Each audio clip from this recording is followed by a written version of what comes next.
तू तो सपने ही तेरा है बोला मेरे बोला मेरे बोला मेरे बोला मेरे।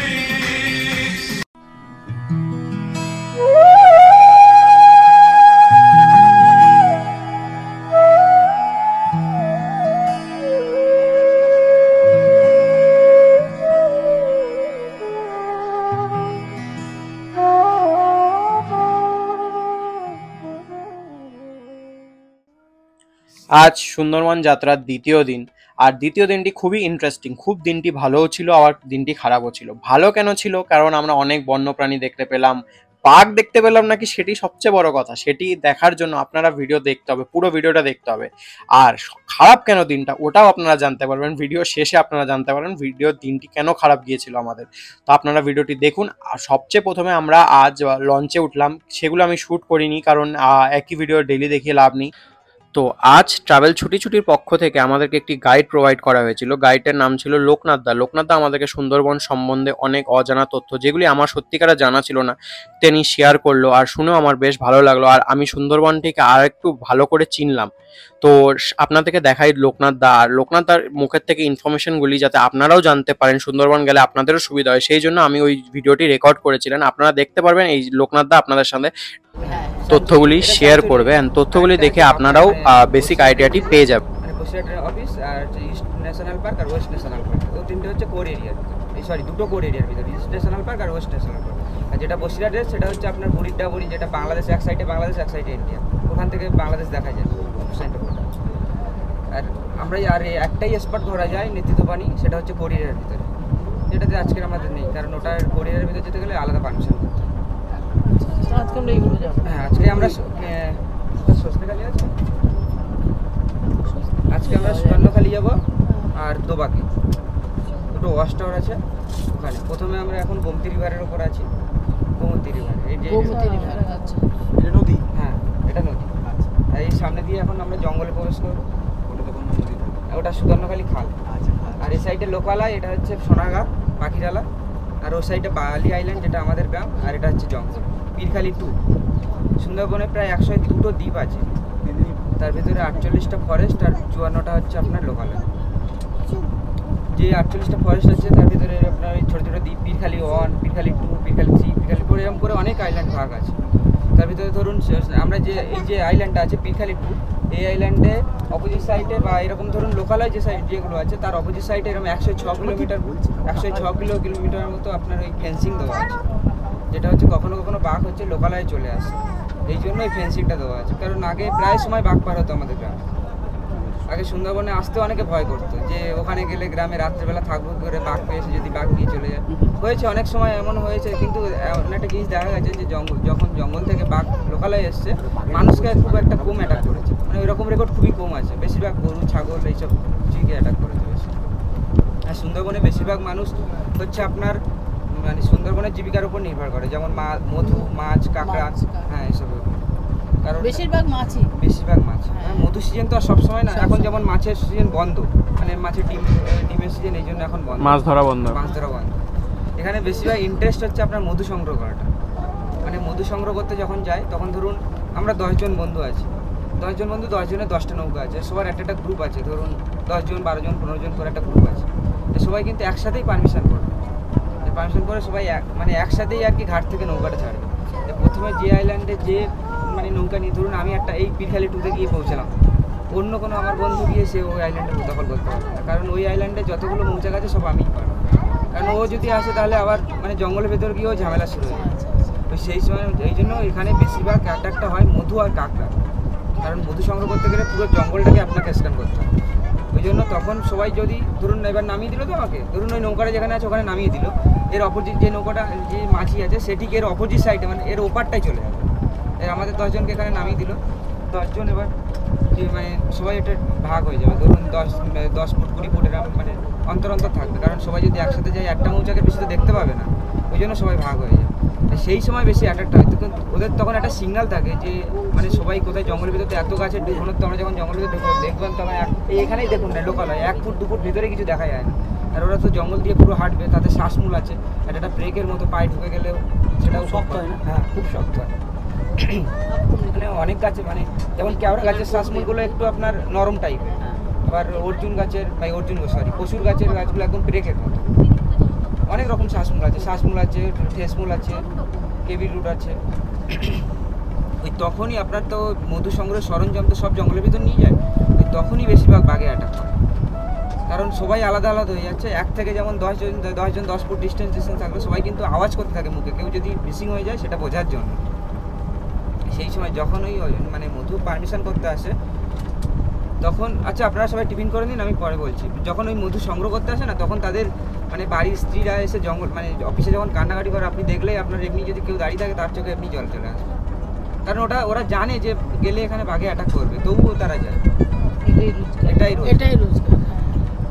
কারণ আর এই যে আমরা যে আইল্যান্ডে যাচ্ছি এখন, সেটা পীরখালি 1, তার অপোজিট সাইডে পীরখালি 2। এখানে যে বাঘটা থাকে তার নাম ফুলেশ্বরী। এই বাঘটা দেখতে খুব সুন্দর, মেল ফিমেল, দুটো বাচ্চা আছে। ওইটাই দেখা গেছিল 4 তারিখে না? হ্যাঁ 4 তারিখে না, এই তো বৃহস্পতিবার, মানে আজকে কত তারিখ? 19 তারিখ। আজকে 19 তারিখ, আজকে 19 তারিখ, মানে 17 তারিখে বাঘ দেখা গেছে। 17 তারিখে ফুলেশ্বরী। না, বাঘ আমাদের যেরকম পঞ্চায়েত প্রধানের একটা করে এরিয়া থাকে, বাঘেরও কিন্তু এরকম একটা টেরিটোরিয়াল এরিয়া থাকে। আচ্ছা সবাই আপনার টিফিন করে নিন, তারপরে আমরা পরে কথা, নাহলে সামনে ঘাট চলে আসবে। তারপর আমরা গাইডের কথা মতন টিফিন খাওয়াটি শুরু করি। টিফিনের মধ্যে ছিল নান পুরি, চানা মশলা আর একটা করে গোলাপ জামুন, যেটা খেতে ভালো ছিল। চানা মশলাটা বেশ ভালো হয়েছিল। নান পুরিটা, নান সেকা নান যেটা হয়, যেটা সেকে বানানো হয়, ওটা থাকলে বেশি ভালো হতো। নান পুরিটা মোটামুটি লেগেছে, নান পুরিটা খুব একটা ভালো লেগেনি। আর মিষ্টির সাইজটা খুব একটা ছোট ছিল, বেশি বড় ছিল না। আমার অ্যাকচুয়ালি ভাজা মিষ্টি ভালো লাগে না, এটা যদি রসগোল্লা হতো তাহলে খুব ভালো হতো।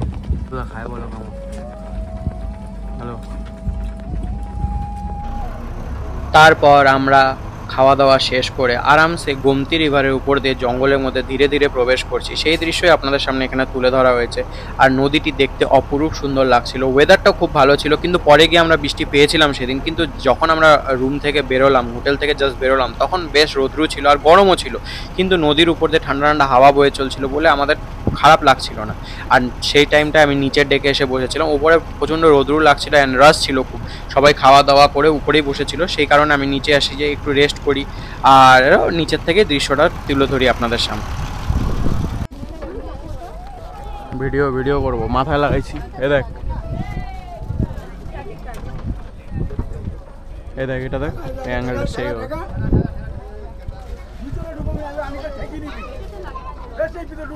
টিকিট আছে নাকি? আবার টিকিট আছে নাকি এখানটা?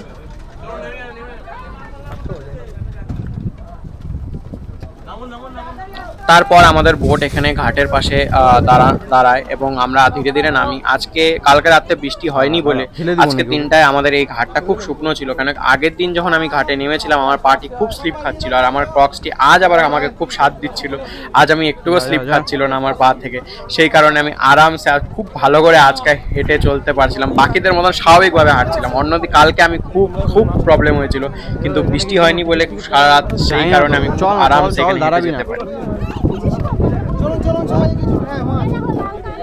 কাঁকড়া আছে, কাঁকড়া, হ্যাঁ রে, লাল কাঁকড়া আছে, ওই দেখ ছোট ছোট।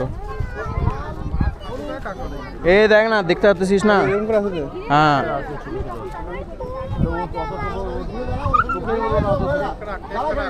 ফোন দিয়ে আসবে, ক্যামেরা ধরা পড়বে।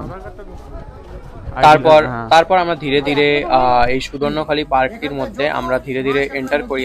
সবার প্রথমে বনদুর্গার মন্দির আমরা দেখতে পাই। এখানে আমরা প্রণাম করে আর কাকার মুখ থেকে সবকিছু এর সম্বন্ধে শুনি। এটি একটি অন্য গ্রুপের গাইড ছিল, তাও আমরা এনার মুখ থেকে শুনে নিলাম। হেল্প করছিল উনি আমাদেরও, তো কোনো প্রবলেম হয়নি। আমরা শুনলাম, শোনার পরে পার্কের মধ্যে আগে ধীরে ধীরে এগিয়ে যাই। আর ইতিমধ্যে আমাদের যে গাইড ছিল উনি পিছন দিয়ে চলে আসেন এবং আগের যে ইনফরমেশনগুলো ছিল তিনি আমাদের সাথে ভালো মতন শেয়ার করেন। আর এদিকে দেখেন আপনারা, খুব ভালো দৃশ্য, এখানে সব কিছুর ইনফরমেশন ভালো করে দেওয়া ছিল। আমরা ধীরে ধীরে সবাই লাইন করে এটার মধ্যে প্রবেশ করলাম। অ্যান্ড সব যে গাছপালা ছিল এখানে সব টেক্সটের মধ্যে ভালো করে, এটা সুন্দরী গাছ, গর্জন গাছ আর বাকি বিভিন্ন রকমের গাছ যে ছিল তার ইনফরমেশন এই বোর্ডের মধ্যে, নেম প্লেট বা প্যাম্পলেট যাই বলেন, প্যাম্পলেট তো এটাকে বলে না, এটাকে গাছের নেম প্লেটই বলে, এটার মধ্যে ভালো মতন লেখা ছিল। আপনারাও যখন যাবেন এখানে এই নেম প্লেটগুলো দেখে আপনারা পড়তে পারবেন এবং গাছ সম্বন্ধে আরও একটু জানতে পারবেন। অ্যাকচুয়ালি সব গাছগুলো এখানে ম্যানগ্রোভ জাতের গাছ, 90% গাছ সুন্দরবনে ম্যানগ্রোভের গাছ, সেই কারণে এখানে আমরা গাছ সম্বন্ধে জানলাম, গাইডের থেকে শুনলাম। এইগুলো তোল।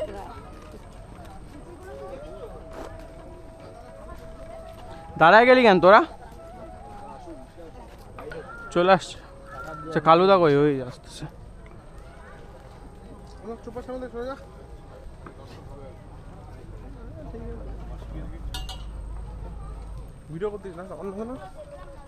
ভালো হাতে ধরার ঝামেলা নাই, অ্যাঙ্গেলটা ভালো আসবে, টপ অফ দ্য ভিউ।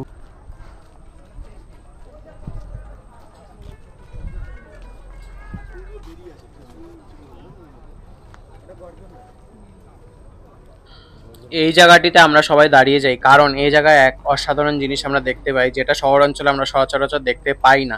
এখানে আমরা দেখতে পাই লাল কাঁকড়া। হ্যাঁ, লাল কাঁকড়া আমাদের এখানে খুব একটা দেখা যায় না, বা আমি ফার্স্টে লাইফে কোনোদিন লাল কাঁকড়া দেখিনি। লাল কাঁকড়া অ্যাকচুয়ালি এই অ্যাকশন ক্যামেরাতে ভালো আসছিল না বলে আমি ফটাফট ফোনটি বার করে লাল কাঁকড়ার ভিডিওটি শ্যুট করে নিয়ে দেখেন লাল কাঁকড়াটি কত ইন্টারেস্টিং চলছে দেখা যাচ্ছে। লাল কাঁকড়া অনেক অনেক পরিমাণে লাল কাঁকড়া ছিল ওখানটায়, সবগুলো তো শ্যুট করা যায় না, তো যতটা আমি পেরেছি ততটা শ্যুট করেছি। ও তো পড়তে পারে না। হ্যাঁ, ধুন্দুল গাছ। জঙ্গলে যখন যাবো তখন অনেকেই দেখায়। হিতাল গাছ এখানে নাই না? হিতালের জঙ্গলে তো দেখা যায় বাঘ। একটা কাকড়া উপরে উঠে আসছে, নিয়ে যাও। বলছে এই গাছের ফল খাওয়া যাবে, বলছে হ্যাঁ বলতে এখনই বাইরে খায়নি তো।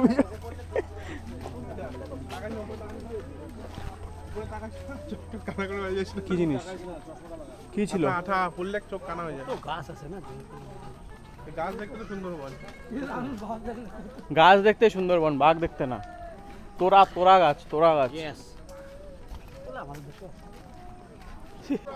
এটা খাওয়া যায়? হ্যাঁ বিজয়, খাওয়ার ফল পাইছি, বাইরে খা। কিন্তু এটা কি এখন আর দেখা যায় না, ম্যানিস এটাও কিন্তু গোলপাতা। গোলপাতা নিপা পাম ইংলিশে। বাবা এইখানে তোমার পেছনে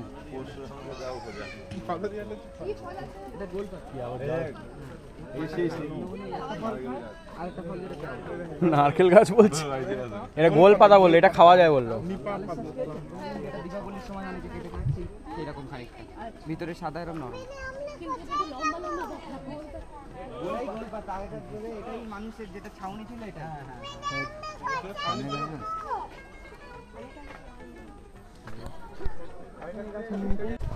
তো তারপর আমরা সবাই মিলে উঠে যাই এই ওয়াচ টাওয়ারের ওপরে, কারণ ওয়াচ টাওয়ার থেকে শুনলাম একটা মিষ্টি জলের পুকুর দেখা যায়, আর পুকুরে কখনো কখনো বাঘ আসে বলে মিষ্টি জল খেতে। তো আমরা এখানে তো বাঘ দেখতে পারিনি আগে। হ্যাঁ হ্যাঁ, আপনারা ওয়েট করুন, নিশ্চয়ই ওয়েট করুন, সব হবে, সব দেখা যাবে, চিন্তা করবেন না। সব ওয়াইল্ড লাইফ সেঞ্চুরি, গাছ, সব নদী টদী সব আছে এই ভিডিওতে। এর থেকেও ইন্টারেস্টিং কালকের ভিডিওটা হবে। ওখানে আমরা পায়ে হেঁটে সুন্দরবনের কাদার মধ্যে ঘুরেছি, সেটা আপনি দেখতে পারবেন কালকের ভিডিও। মানে কালকের ভিডিও না, এটা এক্স্যাক্টলি কালকে আসবে না, আপনার নেক্সট পার্টে আসবে। তো এই ওয়াচ টাওয়ারের উপরে আমরা উঠে গেলাম। ওয়াচ টাওয়ারের উপরে রাজ থাকে প্রচুর, এই জন্য আমি একটি ওয়াচ টাওয়ারের উপর উঠেছিলাম, এরপরে আরেকটি ওয়াচ টাওয়ার আমি দেখতে পেয়েছিলাম, কিন্তু আমি ওটাতে উঠিনি। তো এখান থেকে দূরে দেখেন, দূরে পুরো জঙ্গলটা, আর ওই যে দূরে একদম মিষ্টি জলের পুকুরটা দেখা যাচ্ছে, কিন্তু ওখানে কোনো বাঘ ছিল না। আনফর্চুনেটলি ওখানে কোনো বাঘ আমরা দেখতে পারিনি। এখানে সবাই ফটো তুলছিল এবং সবাই নিজের মতন কয়েকজন তো রিলসও বানাচ্ছিল। এই যে মিষ্টি জলের পুকুরটি দেখেন, আমি ফোন দিয়ে জুম করে দেখাচ্ছি আপনাদেরকে। মিষ্টি জলের পুকুরটি এখানে দেখা যাচ্ছে, কিন্তু এখানে বাঘ না ছিল, বাঘ না ছিল হরিণ, না ছিল হাতি। হাতি তো সুন্দরবনে নেই, হাতি তো আমার বাড়ির এদিকে আছে, মানে শিলিগুড়ির আশেপাশে হাতি দেখা যায়। বাঘ দেখাবো, চিন্তা করবেন না। আর এখানে মিষ্টি জলের পুকুরটি দেখা যায়। এই যে আমাদের সঙ্গে গিয়েছিল আমাদের শিলিগুড়ির লোকাল বাঘ। কালকের ভিডিও যারা আগের পার্টটি দেখেছেন তারা জানেন যে লোকাল বাঘ কেন বলছি। দেখে টেকে আমরা বোটে চলে আসলাম, এবং বোট যেমন করে চলে নদীর উপরে আরামসে চলতে। আর পরে গিয়ে আমরা খুব ওয়েদার খারাপ পেয়েছিলাম, কিন্তু এই টাইমে ওয়েদারটা ভালো ছিল। আমি নিচেই বসেছিলাম কারণ উপরে সবাই ভিড় ছিল। আর সেদিন এই টাইমটার থেকে আমার শরীরটা একটু একটু করে খারাপ হওয়া শুরু করে, এই জন্যই আমার সেকেন্ড দিকটা একটু খারাপ গিয়েছিল। তো তাও আমি চেষ্টা করছিলাম, আমি ওষুধ খেয়ে নিয়েছিলাম, যেই ওষুধটি আমি ক্যারি করতাম আমার সাথে মোটামুটি সব ওষুধ আমি ক্যারি করেছিলাম, ওষুধটি খেয়ে নিয়েছিলাম। তাও আমি ভিডিওর জন্য এখানে সব কিছু শ্যুট করেছি, কোনো প্রবলেম হয়নি। এবং নদীর উপর থেকে আমাদের বোটটি বা লঞ্চটি, স্টিমার যা আপনি বলেন, সেটি একদম আরামসে ধীরে ধীরে জোরে জোরে আলাদা আলাদা স্পিডে বয়ে চলছিল। আর ইতিমধ্যেই আমাদের সুন্দরবনের প্রথম জঙ্গলের জানোয়ারের সঙ্গে দেখা হয়ে গেল, সেটি ছিল একটি হরিণ। হরিণটি দেখা হয়ে গেল এবং হরিণটি বেশ আমাদেরকে দেখে, আমাদের লঞ্চটি দেখে আওয়াজ শুনে ভয় পেয়ে ভিতরের দিকে চলে গেল। কিন্তু হরিণটি আমি ক্যামেরাতে শ্যুট করিনি, এটা আমি ফোন দিয়ে শ্যুট করেছি, তাই আপনারা লম্বাভাবে এটি দেখতে পাচ্ছেন। কিন্তু কেন কি অ্যাকশন ক্যামেরাতে জুম হয় না, সেই কারণে আমি ক্যামেরাতে এটি শ্যুট করতে পারিনি, আমার ফোন দিয়ে করেছি। তো যতটা আমি করতে পেরেছি আমি করেছি। আরেকটি ভিডিও নিয়েছি আমি, এটা অন্য কেউ নিয়েছিল, আমি ওনার থেকে নিয়ে নিলাম আর ভিডিওটি, যাতে এই ভিডিওর মধ্যে যোগ করে আপনাদেরকে দেখাতে পারি। হরিণের পরেও আমরা আরো কয়েকটি জানোয়ার দেখেছিলাম, সেগুলি আপনি দেখতে পারবেন। এরপরে খুবই ইন্টারেস্টিং জানোয়ার আসতে চলেছে, চিন্তা করবেন, একদম ভিডিওর মধ্যে থাকুন। আর শেষ অব্দি ভিডিও না দেখলে আপনি অনেক কিছু মিস করবেন এই ভিডিওতে। এই ভিডিওতে অনেক কিছু আছে। এই দেখেন হরিণটি নিজের মতন জঙ্গলের মধ্যে নিজের খাবার খাচ্ছে, আর কারো থেকে কোনো এক্সপেকটেশন হরিণটি রাখে না, নিজের মতন নিজের ভাবে চলছে। বাঘ এদেরকে খেয়ে নেয়, কখন খেয়ে নেয় এদেরও লাইফের কোনো গ্যারেন্টি নেই। মানুষের লাইফেরই কোনো গ্যারেন্টি নেই, তো এদের লাইফের কি গ্যারেন্টি থাকবে?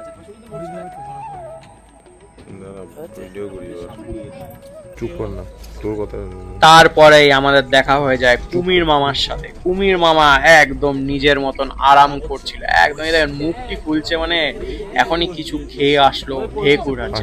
যতদূর লাগছে ঢেক উঠাচ্ছে, আমি তো এখন কুমিরের এক্সপার্ট না, তো জানি না। যতদূর লাগছে দেখে লাগছে যে কুমিরটি ঢেক উঠাচ্ছে, একদম কুমিরটি স্পষ্টভাবে আমাদের সামনে। দেখেন কুমিরটি দেখতে, আমাদের লঞ্চের শব্দটা শুনেই কুমিরটি জলের মধ্যে চলে গেল। কুমিরটা দেখতে বেশ বড় ছিল, সাইজও বেশ বড় ছিল। এখন আমি জানি না এটা কত বয়স্কের কুমির, কারণ আমি কুমিরের কোনো বা পশুদের কোনো এক্সপার্ট না। এটা মোটামুটি মাঝারি সাইজের কুমির ছিল না, আমার দেখে বড়ই সাইজের কুমির লাগলো।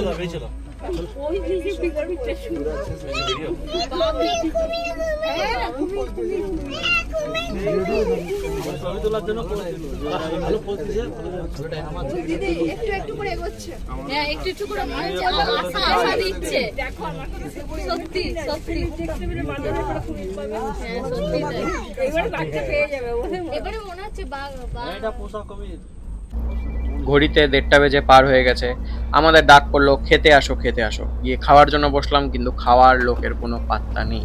ওয়েট করতে হচ্ছে, কারণ একজন সিঙ্গেল লোক পাশে বসে খাচ্ছে, তো পুরো গ্রুপকে এরা একসাথে খাবার দেওয়ার কথা ছিল। তাই আমরা বসলাম, অপেক্ষা করলাম, এদিকে ওদিকে দেখলাম, আর কি করবো, আর কিছু করার ছিল না। তারপর অপেক্ষার পর অপেক্ষা শেষে খাবারটা চলেই এলো। আর আজকের খাবারের মেনু হলো, দেখেন এত আগ্রহতে আপনারা আছেন। সেকেন্ড দিনের মেনু ছিল মুসুরির ডাল ছিল, কালকে মুগের ডাল দেওয়া হয়েছিল, মুসুরির ডাল, ভাত, ঝুরি আলু ভাজা, পটল চিংড়ি আর লাউ পাতা দিয়ে ইলিশ মাছ। তো আমি খাওয়া শুরু করে দিলাম, একটুকু দেরি করিনি, কারণ খুব খিদে পেয়ে গেছিল।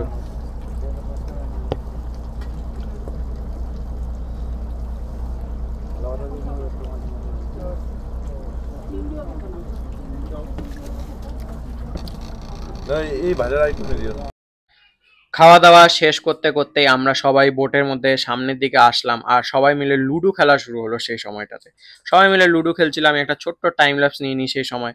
তো আপনারা সেই টাইম ল্যাপসটি দেখলেন, অত ভালো অ্যাঙ্গেল আসেনি টাইম ল্যাপস, কিন্তু কোনো ব্যাপার না। সবাই মিলে আনন্দ করছিল, লুডো খেলছিল, আর অপেক্ষা করছিল কখন বাঘ দেখা যাবে, সেটাই হলো আসল ব্যাপার। আর রোদ্রু ছিল, প্রচুর রোদ্রু ছিল। পরে অবশ্য আমরা বৃষ্টি পেয়েছি, সেটাও আছে ভিডিওতে, কিন্তু এই টাইমে খুবই রোদ্রু ছিল। সেই কারণে আমি বিশেষ করে আমি ছাতা ধরেছিলাম, যাতে সবাই ছাওয়ার মধ্যে আরামসে লুডোটি এনজয় করতে পারে। সবাই তখন নিজের মতন লুডো খেলছিল, হাতে হাত পাকায় হাওয়া খাচ্ছিল রোদ্রের মধ্যে। কিছু করার নেই, তখন টাইম পাস করবে আর বাঘের অপেক্ষা করবে। তো এই করতে করতে আমরা আরেকটি পার্কে চলে আসলাম। এই পার্কে আমরা ফাইনালি বাঘ দেখতে পেলাম। দেখেন বাঘটি সোফার মধ্যে বসে আছে। অরিজিনাল বাঘ তো আমরা দেখতে পাইনি সুন্দরবনে, তো আমরা কৃত্রিম বাঘ দেখেই কি বলবো, আর এখন কিছু করার নেই। কৃত্রিম বাঘ দেখে আমাদের সন্তুষ্ট হতে হলো, আর কিছু করার নেই। অরিজিনাল বাঘ পাওয়া যায়নি, তখন কিছু করার নেই, সেই জন্য কৃত্রিম বাঘটি দেখে সন্তুষ্ট। তারপর বোটে আস্তে আস্তে আমাদের কফি দেওয়া হলো, মাছের ডিমের পকোড়া দেওয়া হলো, সেটি আমরা ধীরে ধীরে খেলাম, এনজয় করলাম, অ্যান্ড বাঘের জন্য আবার ওয়েট করা শুরু করলাম। আমরা ভাবলাম কৃত্রিম বাঘের পরে যদি একবার আসল বাঘ দেখা যায়, কিন্তু বাঘ দেখা গেল না। আজকে কি আর বলবো, আমাদের লাকি খারাপ। বাঘের ব্যাপারটি হলো, বাঘ খুঁজতে খুঁজতে আমরা কিন্তু একটা গুইসাপ পেয়ে গেছিলাম। গুইসাপটি আপনাদেরকে দেখেন, আপনি ভালো করে জুম করে আপনাদেরকে গুইসাপটি দেখাবো। গুইসাপটি বেশ বড় ছিল, আমি লাইফে কোনোদিন সামনাসামনি গুইসাপ দেখিনি। গুইসাপ এটা মনিটর লিজার্ড বলে এটাকে। কিন্তু আমার যতদূর সন্দেহ ছিল এটা কোমোডো ড্রাগন অনেকজন বলছিল, কিন্তু এটা কোমোডো ড্রাগন না, এটা মনিটর লেজার্ড। তো সেই কারণে আমি পুশ-আপটি ভিডিও ভালো মতন করেছিলাম। আপনারা কমেন্ট করে বলেন এটি মনিটর লেজার্ড নাকি কোমোডো ড্রাগন। আমার যতদূর লাগছে এটা কোমোডো ড্রাগন না, এটা মনিটর লেজার্ড। কোমোডো ড্রাগন আরো বড় হয়। এই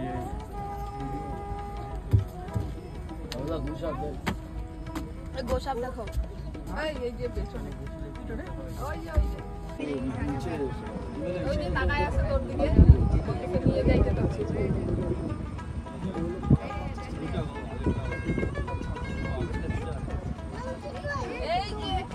তারপর জাস্ট আমরা বাদর দেখা শেষই করলাম আর আসলো মুষলধারে বৃষ্টি। তখন বৃষ্টির মধ্যে সবাই এদিকে ওদিকে, আবার বোটের মধ্যে লিকেজের প্রবলেম। এই একটা কারণে আমার ট্রাভেল ছুটিকে পছন্দ হয়নি এই ট্রিপে। কেন কি সুন্দরবনে প্রায় বর্ষাকালে বৃষ্টি আসে আর প্রচুর বৃষ্টির প্রবলেম, যে যেখান থেকে পারছে প্লাস্টিক দিচ্ছে। আর ইতিমধ্যে বৃষ্টি প্রচুর জোরে চলে আসলো, আমরা বুঝতে পারিনি কি বৃষ্টি প্রচুর জোরে চলে আসলো। আর কাকা তো নিজের মতন বোট চালিয়ে যাচ্ছে। কাকা বললো বৃষ্টি আসুক, ঝড় আসুক, তুফান আসুক, বোট বন্ধ হবে না। তা আমরাও ভাবলাম ঠিক আছে। তো ইতিমধ্যে বৃষ্টি শেষ হয়ে গেল, আমরা আরেকটা হরিণের দেখা পেলাম। এই হরিণটাকে আমরা দেখে বললাম আমরা তোর ভাইয়ের সাথে দেখা করে এসেছি।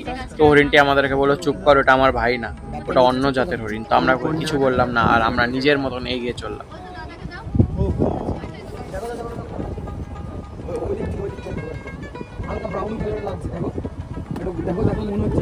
তো আমাদের সাথে এই দাদাটি দূরবীনে দেখতে পেলো বাঘ, আর তারপর আমাদের গাইড জানালো এটা বাঘ না, কোনো গাছের পাতা। তো আমাদের সাথে প্র্যাঙ্ক হয়ে গেল। আমরা অ্যাটলিস্ট সেকেন্ডে তো কোনো বাঘ দেখতে পেলাম না। অনেকটা হতাশা ছিল মনে, কিন্তু কি করার আছে, আমাদের হাতে তো নেই যে এগুলা আমরা নিজেদের মতন করে প্ল্যান করতে পারবো। বাঘ দেখা ভাগ্য। সুন্দরবন শুধু বাঘ দেখার জন্য না, আপনারা জঙ্গল, খাওয়া দাওয়া, অন্য বন্য প্রাণী এসব নিশ্চয়ই দেখতে পারবেন। সব সময় যে বাঘ দেখতে পারবেন তার কোনো মানে নেই।